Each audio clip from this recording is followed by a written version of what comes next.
estamos todavía atravesando esta conmoción que va a durar y bueno, y que ojalá nos permita poder hacer acciones que eviten que estos sucesos se vuelvan a reiterar. Usted en la conferencia hacía y establecía una especie de línea de tiempo desde que el INAU tomó contacto por primera vez con Luna y con su situación familiar hasta, bueno, el desenlace de este martes. ¿Puede en primera instancia ampliar qué cosas eran exactamente las que no se estaban cumpliendo dentro de ese proceso y que las técnicas señalaron en el informe? Sí, claro, cuando uno hace la reconstrucción, como decías tú, se encuentra en una fecha determinante que es el 24 de junio, donde se establecen y se levantan las medidas cautelares y se establece la revinculación definitiva bajo algunos acuerdos en lo que Luna hacía énfasis. Durante este proceso, y a mí me interesa que esto quede claro, el monitoreo es constante, ¿no? O sea, hay una intervención del INAO que lo que va haciendo es valorar cómo se está produciendo este proceso de revinculación. Y en esa valoración se toma contacto con Luna, con Janet y con el señor Echegoyen para ir abordando los aspectos de esa revinculación. Esa revinculación lo que establecía era, y era en lo que Luna hacía énfasis, es que la presencia del señor Echegoyen en espacios donde estaba Luna tenía que ser a través de un acompañamiento, de una grupalidad. O sea, lo que Luna quería era mantener algunos espacios de convivencia familiar en el entorno de algunos eventos especiales, como podía ser un cumpleaños, una fiesta, un almuerzo, que no perdiera ella la posibilidad de interactuar con algunos otros integrantes de la familia. Entonces establecía que los espacios de compartir con él siempre fueran en presencia de otras y otros, en un grupo. Y eso es lo que se detecta en el último tiempo que no estaba aconteciendo. Cuando se inicia este monitoreo de la vinculación, en los primeros registros consta que se estaban cumpliendo esos requerimientos de la vinculación, que venía todo transcurriendo, si se quiere, en una forma armoniosa, pero en el último tiempo la presencia del señor Echegoyen en la casa era diaria, extensa, de la mañana a la noche, y no necesariamente había gente alrededor. O sea, sí estaba la compañera, Janet, sí estaba la otra hija, pero no había un grupo extenso, que era lo que hacía mención Luna. Y eso generaba cierta incomodidad en ella y en Janet también. No se detectaron del registro otras observaciones al proceso de revinculación, más allá de las que acontecían antes, ¿no?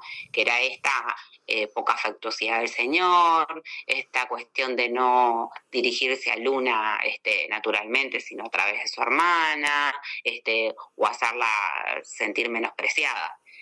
Pero lo que surge como del dato en el que no se están cumpliendo los requerimientos tiene que ver con la presencia de otros y otros cuando están juntos. Ahora, la recomendación que según usted nos explicaba en la conferencia que ese informe también contenía con respecto a periciarlo psicológica o psiquiátricamente a él, ¿cuáles eran los fundamentos? Y bueno, en realidad esos fundamentos vienen desde el primer momento o desde mucho antes de este levantamiento de las medidas cautelares. Esto es algo que se había pedido.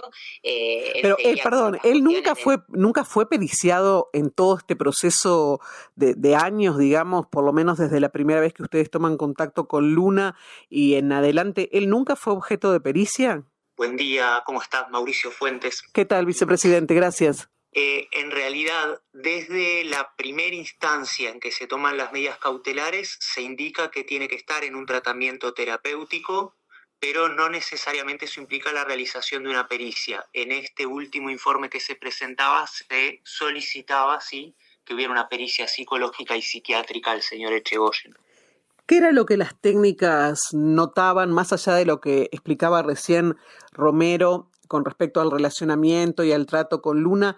Pero, digamos, ¿qué se notaba tal vez en la personalidad o en las características de la dinámica de la relación como para entender que ahora, después de tanto tiempo, además era necesario llevar esto a un plano de pericias psiquiátricas o psicológicas? Lo que se observaba del señor Echegoyen ya se venía manifestando desde antes, o sea, la poca afectuosidad de él, esta violencia psicológica en la que hacíamos mención, que ejercía con su pareja y que se ejercía en el contexto familiar, esta prepotencia, lo que referíamos recién, esa falta de afectuosidad, no se dirigía a Luna estableciendo un contacto directo con ella, sino con otros, este menosprecio a través de algunas apreciaciones que hacía. No se habían registrado en el último tiempo otros episodios distintos a los habituales.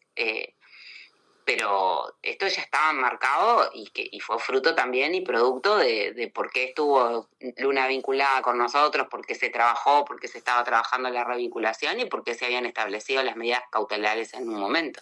En ese sentido, les pregunto a ambos con respecto al tema de las medidas cautelares y las evaluaciones que se hacen en las audiencias cuando se imponen las medidas cautelares e incluso cuando se levantan.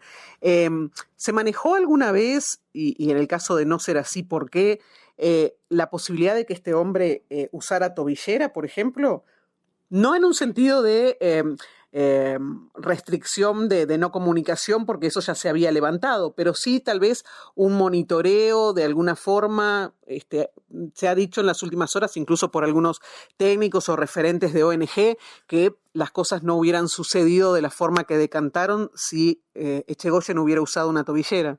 Esto lo quiero dar en un marco de mucho respeto, o sea, nosotros estamos trabajando en esta institución y sobre todo con estos casos con mucha responsabilidad, haciendo una lectura detallista de todo y reconstruyendo el relato para poder transmitir en forma clara y precisa a toda la sociedad que quiere conocer un poco más de este caso. Ojalá nos ayude esto también a sensibilizar sobre estos aspectos, pero con la misma responsabilidad con la que transmitimos la información, asumimos que hay aspectos que el INAU como INAU y como institución no puede dar respuesta. Esta es una pregunta que deberían contestarla desde otros lugares. Hay otras responsabilidades que tienen que ver con espacios que no corresponden al INAU. El INAU lo que hace es acompañar este proceso, sugiere, da informes, visibiliza la situación.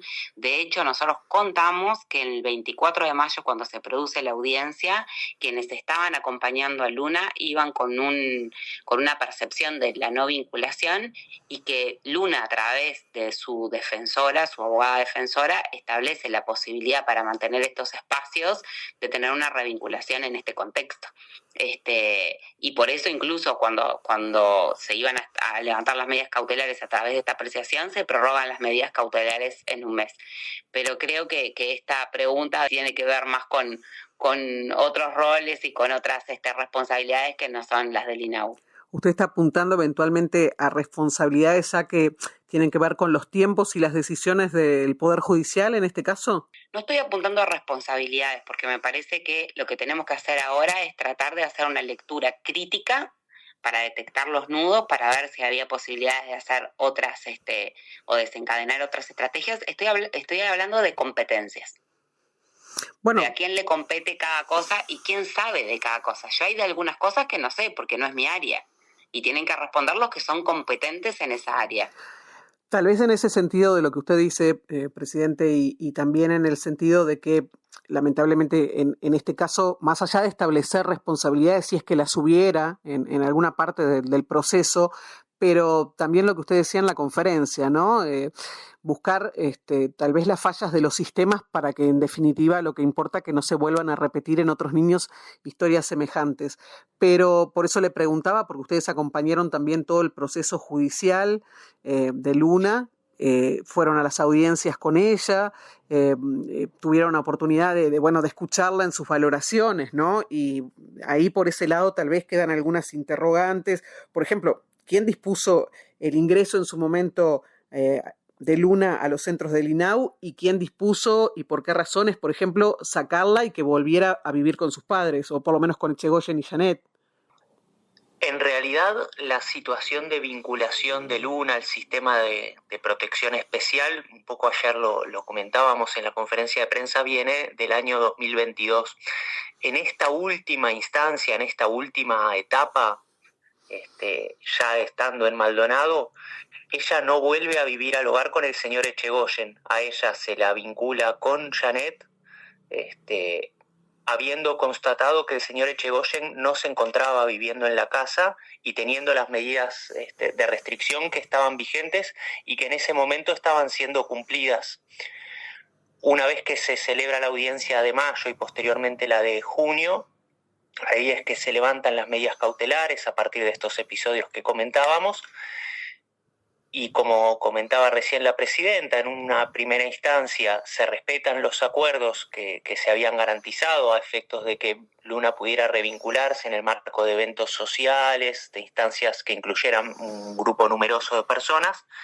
Se identificó en un determinado momento que estos acuerdos empezaban a incumplirse, y ahí es que desde el instituto se toma nuevamente, se convoca al señor Echegoyen a una entrevista y se elabora este informe que estaba pronto a ser elaborado también en vistas del plazo de la audiencia judicial, el plazo establecido por la audiencia. ¿Cuándo es concretamente que el señor Echegoyen se reúne con la técnica del INAU, intercambian sobre ese informe que ellas estaban presentando con respecto, a los procesos de revinculación? El lunes 18 se reúne, no se reúne con la técnica, se reúne con dos técnicos y con el coordinador del centro, se reúne con un equipo, y en realidad no intercambian propiamente sobre el informe. Intercambian sobre la situación en la que se estaba en vistas de que había acuerdos que se habían establecido de manera conjunta, que habían sido aceptadas por todas las partes y que en ese momento se identificaba que no se estaban cumpliendo. Para complementar lo que te refería Mauricio, es el 24 de junio, cuando se establece la revinculación y el acuerdo de cómo debería ser, se pauta que a 60 días se debía entregar un informe. O sea, sí, correcto. Se tenía que entregarse el 24 y se adelantó, digamos, eso. Sí, pero lo adelanta la dupla que viene trabajando en el caso de Luna y eso no es interno a la institución. Ahora salió a la luz porque justamente se entregó el día anterior, y era porque no se estaban cumpliendo este acuerdo como se había establecido. Pero no está informado el señor Echegoyen que se va a derivar el informe con esa anticipación. Claro, lo pregunto porque hay una versión por estas horas en Maldonado que indica que a raíz de ese encuentro que tuvo el señor Echegoyen con las personas que el vicepresidente señalaba recién y que en esa reunión se había discutido parte del contenido de ese informe, había llevado a una eventual descompensación, digamos, en el señor Echegoyen que incluso podría haber tenido que ver con lo que sucedió horas después. Básicamente, la pregunta es esa también, porque es un tema, digamos, donde se adjudica de alguna manera o da a entender que habría alguna responsabilidad entre revelar la información y la reacción que tuvo finalmente con la hija. Yo creo ante todo que en estas circunstancias de tanto dolor hay que ser muy responsables con las versiones que circulan. Desconozco cuál es el origen de esa versión, pero creo que de ninguna manera contribuye a la protección de los derechos en general y de ninguna manera contribuye a esclarecer cuál es la situación de Luna en particular. Entonces, lamento que estén circulando versiones que no sabemos cuál es su sustento, cuál es su fundamento. Hubo sí una entrevista con el señor Echegoyen el día lunes. No fue una técnica, fue un equipo que estuvo participando de la entrevista. El contenido es un poco el que acabamos de mencionar. Y perdón, es el mismo equipo que sigue el monitoreo de esta revinculación. Es parte de lo que se hace, es parte del monitoreo. Y el informe no salió de la institución, porque ayer se elevó a las direcciones de la institución. No sale de la institución, se hace público a raíz de lo que acontece. En este proceso y en todo lo que ustedes, desde que se trasladaron a Maldonado, cuando se conoció esta noticia y durante todas estas horas, como organismo, como institución, más allá de que fuera, digamos, incluso potestad de INAU o no, pero ¿hay algo que ustedes entiendan que se pudo haber hecho distinto, manejado diferente o se debería haber manejado diferente en cuanto a tiempos, procedimientos y procesos para que la situación no terminara de la forma que se dio? A ver, siempre que un acontecimiento termina de la peor forma, es inevitable pensar en qué cosas se debieron haber hecho diferente o se pudieron haber hecho diferente. así como en otros casos nos genera preocupación, en este caso, a priori desde el instituto, no estamos detectando elementos que nos hagan pensar en que hubieron procedimientos llevados a cabo de manera errónea. Nos parece que, obviamente, como instituto siempre vamos a mirar las prácticas que realizamos, entendemos que el Poder Judicial también lo estará haciendo, entendemos que desde las fuerzas de seguridad, desde todas las instituciones que intervenimos en la situación, tenemos que mirar qué es lo que se hizo para poder aprender de ello, lo cual no significa que se esté pensando o sospechando que se haya actuado mal en esta situación. Creo que sí es necesario hacer esa revisión para poder garantizar los mejores mecanismos de protección para todas las situaciones. Sí partimos de la base de que estamos, un poco lo planteaba ayer la presidenta, estamos en un contexto de extrema gravedad, estamos atravesados por una enorme cantidad de situaciones de violencia contra niñas, niños y adolescentes. Lamentablemente esta situación termina de esta forma y es trágica y no es reversible, pero estamos en un escenario como país en el que estas situaciones están ocurriendo de manera exponencial. Si como sociedad no empezamos a caer en la cuenta de la gravedad de la situación que estamos atravesando, el rol de las instituciones siempre va a ser insuficiente frente a la magnitud del problema que estamos atravesando. Bien, presidenta Claudia Romero, vicepresidente Mauricio Fuentes, les agradezco mucho estos minutos. Sabemos que van a venir a Maldonado en las próximas horas en el marco de la gira nacional. Vamos a seguir en contacto con ustedes. Han sido muy amables.